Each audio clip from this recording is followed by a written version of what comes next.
Welcome everybody to the next edition of the Stay on Course podcast. Today, I have Brandon Lee, and Brandon has built a company to 18 million and sold it to a private equity firm, not because he worked harder than everyone else, but because one coaching question changed the way he showed up as an owner.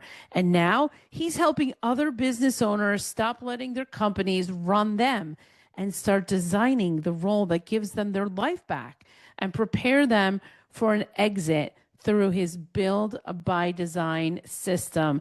And today we're going to talk about when a business owner operates in true alignment with their role, it unlocks growth, energizes the team, and eliminates the hidden costs of draining the company. Welcome, Brandon, to the Stay on Course podcast. Thank you, Julie. Thank you so much.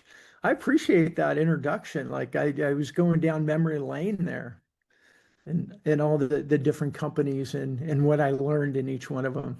I love that. Good. I'm Yeah. glad to give you some energy, and I'm hoping that this conversation is going to energize our audience as well. But Brandon, before I Yeah. get started, I ask Mm. all of my guests, what is your favorite food? Mexican food, hands down. But like what Yeah. what do you like? Which Oh my gosh. What don't you know what? I actually make homemade beans almost every week, especially one of our daughters and I love it. But I get, you know what? I make enchiladas. My wife makes a different type of enchiladas. We have gosh, I would say if I had to nail down to it, it's really simple, but just a good, simple carne asada street taco with mm, lots of cilantro, lots of onions, and a perfect salsa mm, wow. Sounds so good. Well, and it's good beans on the Thursday. side. Is it like Taco Thursday? It's usually Hey, Taco Tuesday or any every day day. is every day is taco day, Any day's taco day. right? Well, Brandon, I know you've had quite a journey with your career and all the success that you have, but how do you want to start this conversation today? Whew, well, I mean, I probably want to start it in two ways. One would be that it hasn't been all sunshine and rainbows. I've sold three companies, but I've also shut down two. So Mm. I walk with a limp. I've been on both sides of it. I've got what was that? What was that ABC Sports thing? The thrill of victory and the agony of defeat. Mm. Been there, done that, bought the t-shirt. Some of it I recommend, some of it I don't, but I got the scars and the limp to show that long journey. But I like to start with this story. This was my second company. My first company, we hit about 2 million and sold it. On the outside looking in, everybody was applauding. It looked good. And in the inside, I was dying. I was having a really hard time.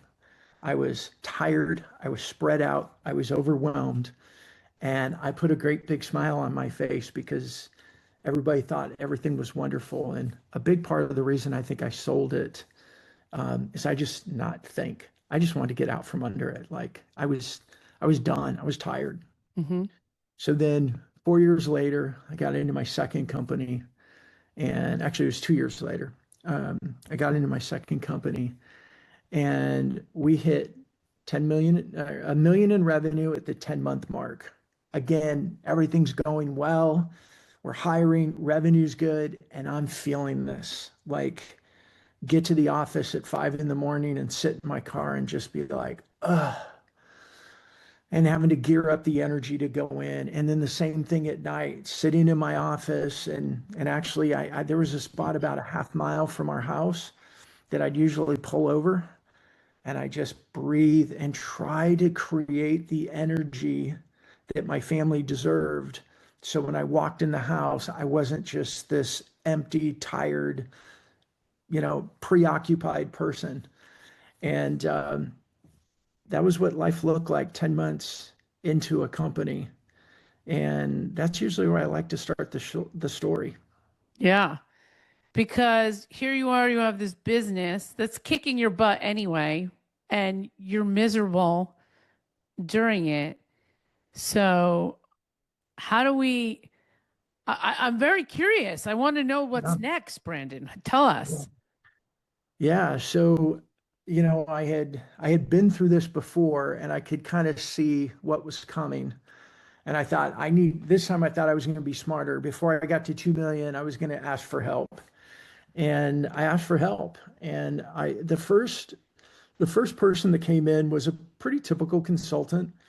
Told me all the playbooks and frameworks I needed, and we had playbooks and frameworks. And there was something missing. It, Mm. it wasn't it wasn't playbooks, frameworks, go-to-market strategies. It wasn't a different sales pitch. It wasn't different messaging. Like all that stuff seemed to be working. There was something else, and I didn't have words for it yet. I just knew I was tired and I was frustrated. I felt heavy. I felt like the whole business was on my shoulders, but yet everyone around me was like, "Oh my gosh, I can't believe how well you're doing." I'm like, "Yeah, you know." Um, so I got introduced to somebody else, and this person was a coach who was a former pastor, and he just showed up differently. And I'm like, "I'll give it a shot." And I started explaining to him what I was going through, and I kind of all the things that I just said. And at one point, he looked and he stopped me. He goes, "Can I stop you for a minute?" I said, "Sure." And he goes, "Can I ask you a question?" I said, "Yeah, go for it. Like help. Like I'm just like begging for help." And he said, "So with this company, he's like, do you want to own the company or do you want to let the company own you?" And it stopped me in my tracks because he finally gave me words for Mm. what I was feeling, that I was just being yanked by my lips by the business, and it was killing me, and I was tired, and I was frustrated. But yet on the outside, we were doing good. We were hiring, we were growing, we were Yeah. making money. And so that question stopped me in my tracks. And I just said, "Yeah, that's what I've been trying to say." And he said, "Well, let's try something. Let's go in your conference room and give something a shot." I said, "Anything." And I walked in and he just handed me a marker. I'm like, "Yeah." And he goes, "I want you to go on this side of the whiteboard there and just write down everything that you do every day, everything weekly that's on your plate, anything monthly, end of the month books or anything that's on your plate. I just want you to write down everything." And Mm-hmm. he said, "Don't put down what you want to do. Don't put down what you think you should do. I want you to put down everything you actually do, from what people come in and ask you questions, like just put everything down." So I did it, and it took me about 20 minutes or so. And then he went to the other side of the whiteboard and he put a line down the middle. And he said, "On the right side, the right column, I want you to put things that when you see them in the morning, you're like, 'Yes, I get to go to work. I want to go do these things.' They're like the Yeah. things you wake up an hour before your alarm because you're so excited. And on the left side, I want you to put the things that you hit snooze 5 times because you're just dreading going to work and having to do these things." And so I did it. And then I sat back and he looked at me and I looked at him and he goes, "You got 65% of what you do is in the left column," which I started calling my energy drainers. Mm-hmm. And he goes, "And that means you only got 35% that's in your right column, which I now call energy gainers." And he goes, "You don't have a role problem. You have a ratio problem in your work." Right. So how did you fix it? Well, he looked at me and he said, "Do you want to fix this?" And I said, "Yeah." Desperately, like, "Yes, let's do it." And he said, "Hey, it's going to take a bit of courage because we're going to have to redo some things in your company. Are you willing to do that?" And I said, "Yeah," because I don't want to keep going doing what I'm doing. I don't want to Mm-hmm. keep working 12, 14-hour days and then dragging my butt home and giving my family what's left. Like, that's not why I started a company. Right. And so we rewrote my job description based on the things that were in the right column that I actually loved doing, that I was best at, with the few things that were in the left column that I felt I still needed to do. And then we created what I now call the gap in the map. It's like, here's the gap of the things that we need to get off your plate. And then here's the map on how we're going to replace those. And in that case, the map that I did was I went to actually my two key leadership people, and I did the same thing with them. I went to them, I said, look, this is going to be really weird, but I want you to know this means I want you on the team. Like, I want you here for a long time. But I know my question is going to be weird because you probably never had it asked before. And they're just like, okay, just whatever. And I said, I want to know, put a magic wand in your hand and you write the job description that you want in this company, not the one you think your title has. I want you to write the job that you want, that every morning you wake up and go, I get to go to work. That's a job description I want. And they did it. And we took our three and we said, okay, here's our jobs. And then we had these gaps. And we're like, we need to find people who look at those gaps and go, I get to do that? Seriously? Yeah. And that's really the way we restructured Oh, the wow. company. That's so cool. That's Now, cool. here's That's dangerous in a way. Like it feels kind of wonky because the gap pieces of the gap pieces. How do you work through those gaps as you're, transitioning these new job descriptions? yeah, look, it's not overnight by any means. I mean, there's like what I like to do is look at the current leadership team and see, I mean, maybe there's some things you're doing that they actually love doing. Mm, And let me back up before I say it for anyone listening to this, like, look, business owners, whether you like it or not, you're the heart of the company. You may not feel like you have the personality to be the heart, to be the motivator, whatever, but it doesn't matter. You're the owner. You're the heart of the company.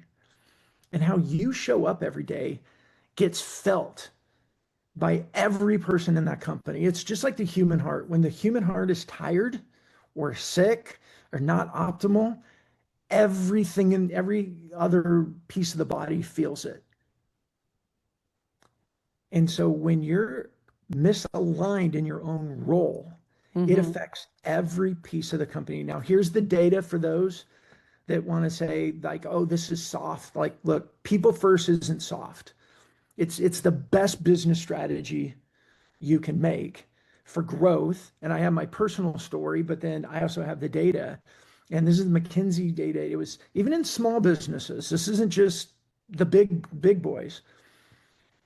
You lose 7 to 15% of revenue, of unrealized revenue every year. So you're a small company doing 5 million a year. That's $750,000 of new revenue every year that you're not realizing because of misalignment. Mm, yeah. And that Woo. doesn't speak to the cost of turnover, all, I mean, dealing with conflict, group dynamics, all of those other things that when you get the right people in the right roles, I'm not saying it all gets completely resolved, but Yeah. it diminishes a lot. hmm Interesting. So why do you think most business owners are in the wrong role? Why don't people do the work that you did here? Mm, great question. There's actually a few reasons. One is it just happens by default over time. You do what you got to do to get the work done, and you look around and no one else is there that can do it, or you think, oh, I'll just get it done. I can do it faster than actually telling them how to do it. hmm And all of a sudden, you get a few months down the road, or worse, a few years down the road, and you've created your role. Again, not the title on your business card, your calendar. You've created it by default. The second reason I would say is so many of us have bought into the belief of hustle culture and the grind. Mm, And unfortunately, we believe like if I'm going to be successful, like it's got to be hard. Look, I'm not saying what we did was easy, but it was a heck of a lot easier in the second company than it was in my first company. And my second company grew to 18 million. And my first company grew to 2 million. Like it doesn't take much, like harder, more tired, more frustrated, 2 million, more enjoyable, lots of energy, very exciting, and 18 million. But to answer your question, most people, it's very normal. I mean, most business owners I talk to, if I ask them to get into like the ratio of energy drainers versus energy gainers, they're like, oh, I don't even want to talk about it. But it's just part of the job, right? No, it doesn't have to be, especially because you as the owner, you're the only person that has the authority to make the change. Yeah. Like you have a job you don't like, and you're the boss. Yeah, because you're so busy in the weeds that you forget to take the more strategic outlook of what you really need to be doing. And then, I was just saying this to somebody today. I shouldn't say this on my own podcast, but I was telling somebody, I said, I had guests this weekend. They were visiting me, and so I wasn't working. I didn't work Thursday, Friday, Saturday, Sunday, and I barely worked on Monday. I'm behind because normally I work all weekend. I work at least 5 hours on Saturday and 5 hours on Sunday. So I can catch up on my work. And I work, um, I work from like, let's say 8:30 to 4, and then I take a break, and then I work from like 7 to 10 on doing my follow-ups, which that's going to end soon because I can't continue this. And I'm like, why am I doing this? What am I doing? It's all wrong, right? But because you feel so obligated to your own business that, in order to actually get to that next realm, you have to hire people to help you. And so I love this because I'm really thinking about offloading literally everything that I don't like to do because now more work is coming in. So as more work comes in, the only way to do this and to get that energy that you need in your business is to start doing the things you love to do. You just nailed it. You just nailed it. And you also spoke to, from your own example, how easy it is to get placed in the wrong role in your own company. And then here's the hard part is it just becomes normal. Yeah. Well, and then it's revenue too. It's like now you have to hire a person, whereas startup businesses, money is really critical. Like you're starting the business. So But at what cost? I mean, that was a big thing that I had to face in this example is that I was at the time leading sales and we had a few other people on sales, but every time I took a step out of that role, it was costing us money. mhm. So the risk was if I get into the role that I need to be, are we going to generate more revenue to replace or to fill what we need to outsource these things or bring in new people? And we did a combination. We did some part-time outsource and then we hired one person. And obviously it's a cash flow decision, and that's why there's a gap and there's a map. You don't just fill it immediately day one, but there's something about at least casting that vision of the map, like this is the role that I need to be in. And when you see it every day and you're not living in it, man, it motivates you. Like it's like I want to live in that because like Julie, you and I talked before, like that was one of the best seasons of my life.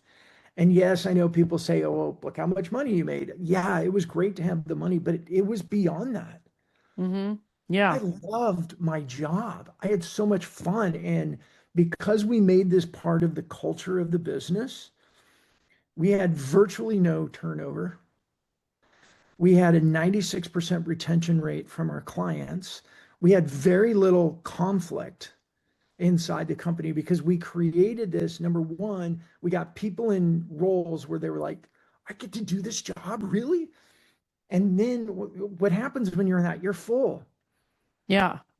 Little things don't bother you as much. Or when you're in conflict, you're Sure. coming at it from a place of full instead of a place from empty. So you're not picking up your fist ready to duke it out. You're like, oh man, I didn't mean to do that. Let's talk through this. Yeah, I mean, we did more in the culture. We had a lot of tools of the way that we do things in here. And anytime we saw something pop up, we're like, we need to create structure around this situation. So we give people words to use and ways to solve it so that we're just not making things up all the time. exactly. You know, it's so funny. One of the things I love to do is talk to people, Brandon.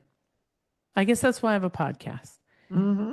So talking to people all day long is fun for me. I know a lot of people are listening and they're probably thinking, oh gosh, Julie's talking all day long. That must be exhausting. Yeah. But you know what's even more exhausting for me?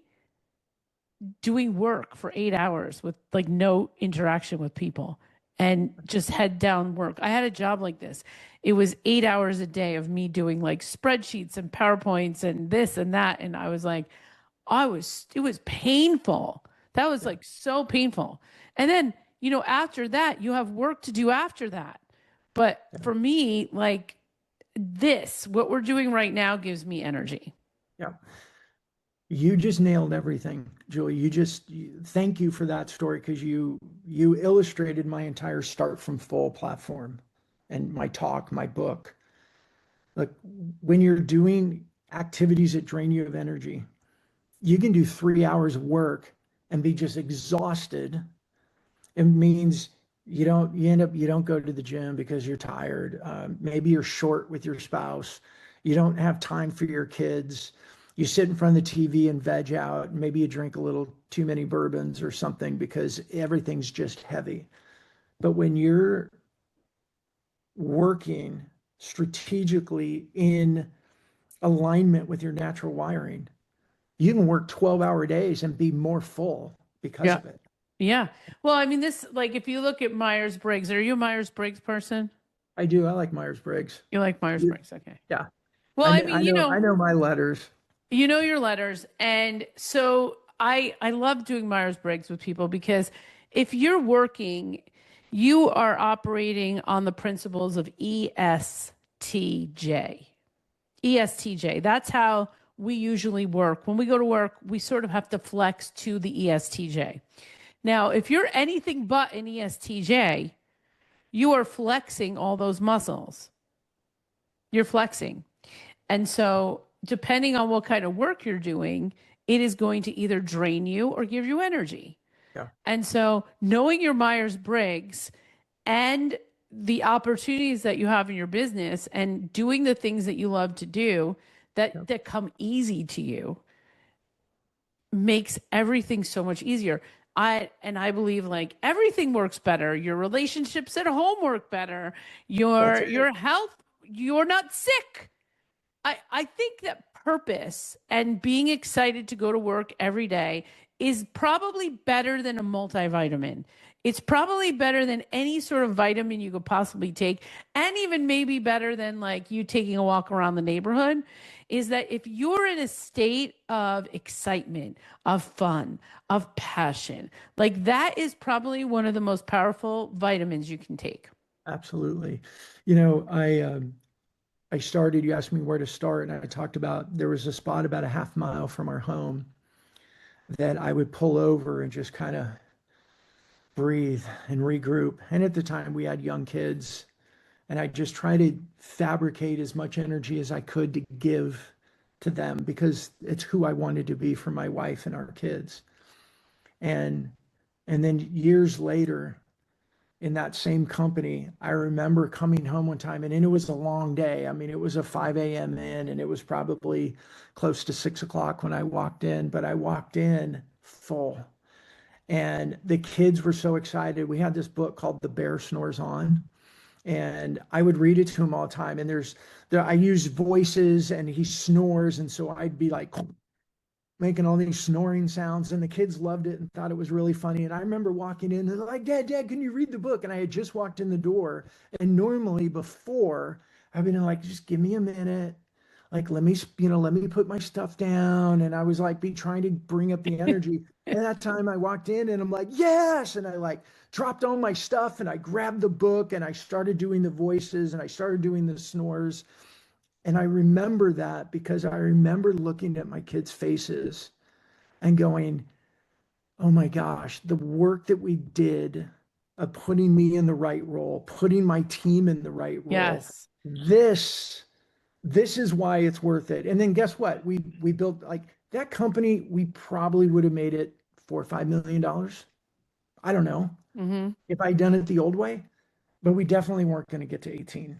And part of the reason the private equity group came and wanted to buy it was because I wasn't the bottleneck of everything. I wasn't the strong glue of the company. I was the heart, right? I was the leader, Yeah. but you can actually pluck me out of the business and the team was going to keep it going. All you have to do is replace my role, not Yes. my pulling and holding it all together and everything that I had Yeah. on my shoulders. So much So, easier. It's so much yeah, easier for everybody. it's more fun, it's easier, and it was more It's profitable. more And fun. It's more yeah, fun. Oh my I gosh. think work should be fun. If It we should find be. alignment, it should be fun. That's why I say that the task is, can somebody look at a job and go, I get to do this? Really? Yeah. If you find someone like that, they don't come and ask you for a whole bunch of raises because they love their job. They Sure. also protect, here's the other thing, they protect the company because they don't want to lose what they have because they Yes. love it so much. They love it.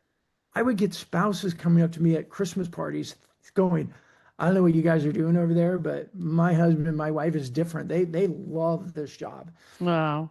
We rarely had job openings because my team was always telling their family, their friends, their cousins, their neighbors. Anytime we had a job opening, we had so many resumes because the team was like, you want to work here. Yeah. I loved working there. Yeah. Well, yeah. And then you had to leave this, right? You I sold the know, company? yeah, that's a whole nother podcast. Okay. It was a silly decision in one way, and it was, look, you can't second guess. Like I made the best decision I thought I could at the For at the time. moment, right? In hindsight, I'm like, I wish I wouldn't have. And it wasn't about not selling the company. I built You a really liked it. great You team. liked being I there, loved it. right? So you Yeah. you had a you sold a company you loved. There were some economic things that were coming up that I was worried about. Yeah. There was a few things in the industry that may have been making changes that I was a little bit worried about. It was a bit of let's take some of this off the table to provide for the family, and that was really the motivation. But yeah, I sold a great team, a great environment, and I know we did so well because after I sold it, my team was pissed at me, like Oh, legitimately. they were mad. They were very upset. And at first I didn't understand it. Like, but what I since learned from them was a lot of them had been in jobs before and they were like, you don't know what it's like out there. Uh, Now I'm gonna now this new company, they're gonna come in and ruin it, and they did. And then I'm gonna have to go find another job that's like the old jobs I had. And I mean, I had somebody that messaged me a couple years ago, and she had stayed working in that company. In fact, she ended up staying working in that company for like 12, 14 years. yeah. And she messaged me and said, "Hey, I'm transitioning out of your company now." I'm like, "Man, it's more your company than mine. You were there a lot longer than me." And she said, "We've gone through four owners. I've been here with four different owners. That's company sold three more times." And she goes, "In all that time, she's like, you were my favorite boss." She's like, "Do you have anything I can come and do with you? Like, I'm looking for a role. Is there anything I can do and come work with you? I want to work with you again." All right. That's Well, now you're going to start another company. I mean, I know you're doing. What are you working on right now, Brandon? Let's talk Hey, about look, that. I want to help. I want to help business owners that find themselves where I was. So, um, I if people want to find me, it's brandonlee.me. I know you're going to ask me that is my website. If anybody wants to take and like look at your own ratio and you want to know why you're tired, there's an assessment on there. Right in the middle menu, it says take the assessment. It's free. It'll take you about 15 minutes.